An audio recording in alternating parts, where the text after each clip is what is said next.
For almost 2 or even 3 years, the mainstream media has been trying to convince us that Angel Reese is a huge star.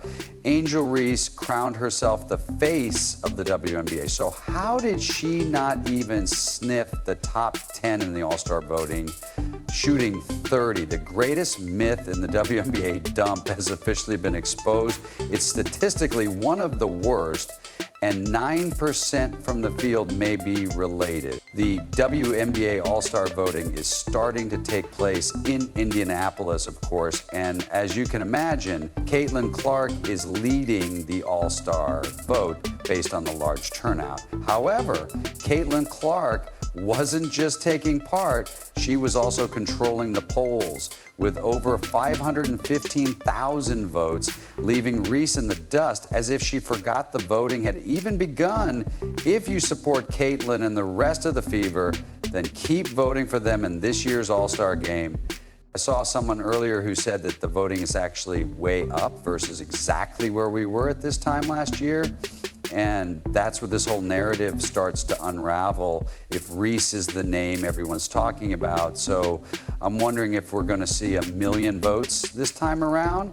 Let's be honest, this is the second consecutive year that Clark has led the fan voting.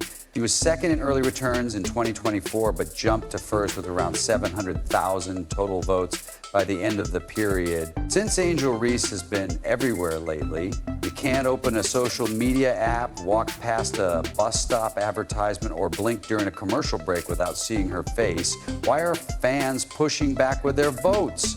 She's become the most visible 30% shooter in modern basketball history. Caitlyn Clark has 3 times as many votes as Angel Reese, so there you go. I suspect Sophie Cunningham's numbers will increase after what we've seen. Media outlets practically made Angel Reese a case study in branding, from Forbes calling her the engine of WNBA growth to sports shows pretending she was the league's savior. Some of these pieces didn't even mention Caitlyn Clark, who was out here casually dropping 30-footers and breaking attendance records like it was. I saw some online articles about them selling $1 million worth of Sophie Cunningham jerseys, and something like 12,000 went out in one day. Another Tuesday, some media outlets even engage in investigative reporting, asserting that Angel Reese is the face of the WNBA due to her dominance in the league, her social media following, missed layups, and her general lack of athleticism. Of course, the majority of her fans are lonely men and bots, the majority of whom are not purchasing tickets or watching her games on TV because they cannot afford the 5 pesos per month to watch the Chicago Bravado on WNBA League Pass. And the league was all in on it. She was getting booked like a Marvel movie, and she embraced it by telling the world that she's the reason people are watching. This bold claim was especially true when those viewers seemed more interested in watching someone else. Angel David Moses with the Bigs Media made a powerful statement last year saying the reason people are watching women's basketball, Reese highlights like she was the second coming, giving her the kind of screen time that even all-stars dream about. It's not only due to one player, but also to you. A year later, do you feel like you're ready for the next question? Yes, we'll move on. Thank you. Go on to Zoom.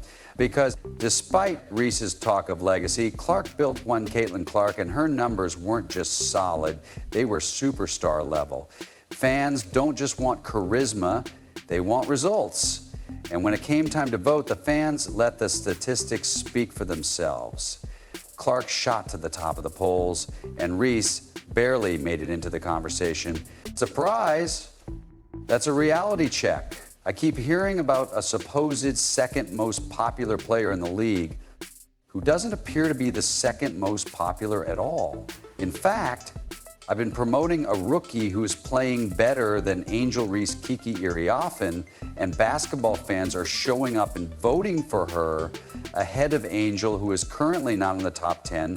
This discrepancy explains why all of this hype didn't translate into votes for every player.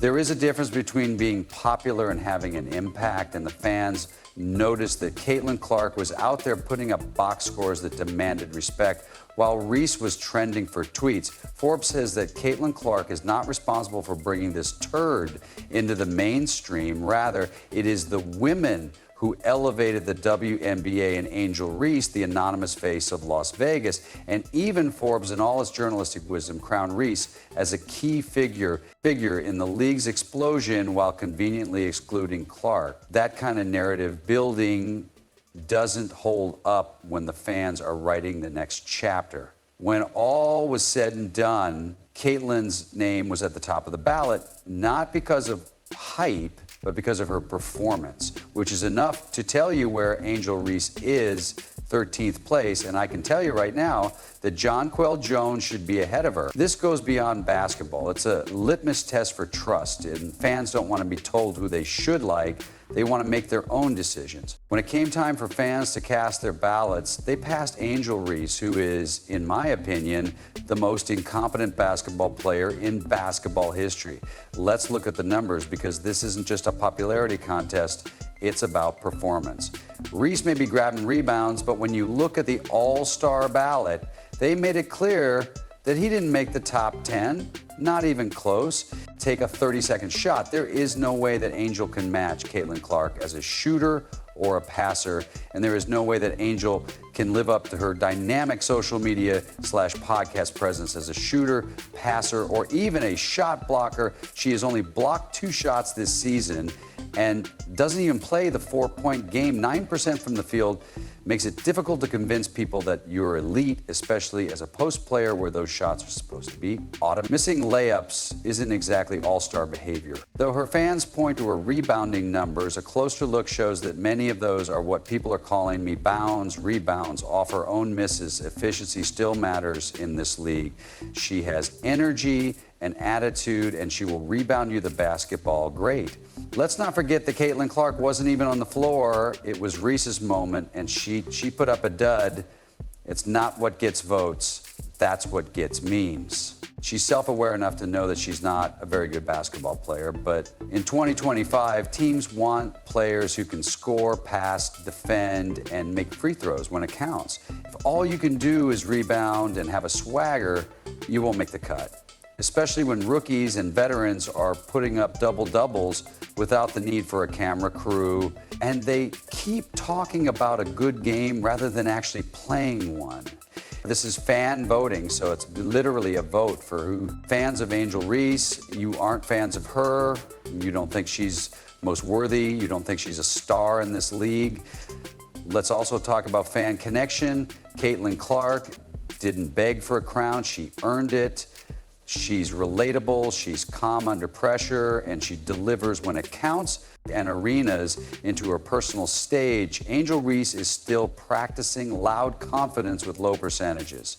This isn't a recipe for fandom. Rather, it's a recipe for Twitter debates. This league is actively working to expand its fan base. So if the goal is to attract new fans, you need to provide them with stars who truly shine. Clark is doing that by drawing viewers, filling seats, and lighting up the scoreboard. Reese, on the other hand, is drawing in a lot of missed shots and broken backboard. Difference is that one player is redefining the league with every pass and three-pointer, while the other is learning that media buzz can't carry you where buckets can't.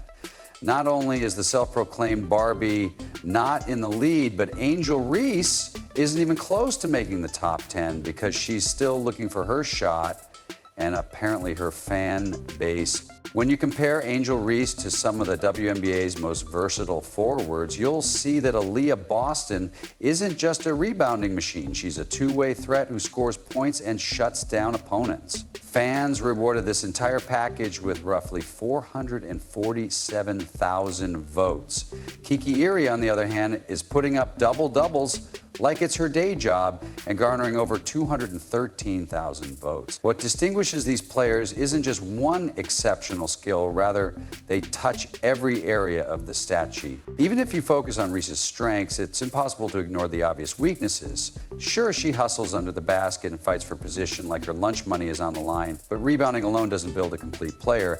Analysts agree.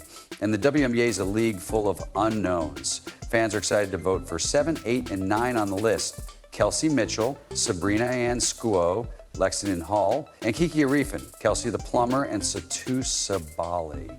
Keith Stoddard, one-dimensional players and multi-skilled threats run the risk of becoming one-dimensional.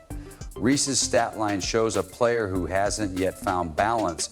Until she broadens her skill set, her ceiling will remain firmly capped. Kiki Arifin, on the other hand, is 213,500 and is averaging a double-double, a real double-double, with a good field goal percentage. Well, wait a minute, I thought it was about you too, but everyone isn't watching because Angel Reese is a force on the rebounds, but her ineffective scoring and lack of offensive impact prevent her from receiving serious consideration for an all-star selection. If the ratings, attendance, events at LSU, and other factors aren't enough to tell you where she stands, then the numbers clearly show that she is in 13th place. This leads us to the main question in today's WNBA. What truly qualifies for an all-star nod? The Mirror is calling out Angel Reese, who was named an all-star in her rookie season last year. Clark, who looks to win a second award, has struggled in 2025. The 23-year-old, known for her dominance in rebounding, averages 11 points, but the sky is 3-8, and she's shooting like, I don't even know what she's at right now. It's probably less than 35% from New York. Really pretty good start last night. The voting mechanics are straightforward. 50% of the vote comes from fans, while players and fans have the most influence over the outcome because the media contributes 25%. With that power, they decided to pass on Angel Reese. In contrast, Caitlyn Clark received an incredible 516,000 votes, which completely dwarfed Reese's 173,000. This is not a voting gap. Rather, it's a vote canyon large enough to accommodate a halftime show and allow for a storyline. Let's see how fan voting continues until the 28th, when 50% of the votes will be cast by players, 25% will be cast, and 25% will be cast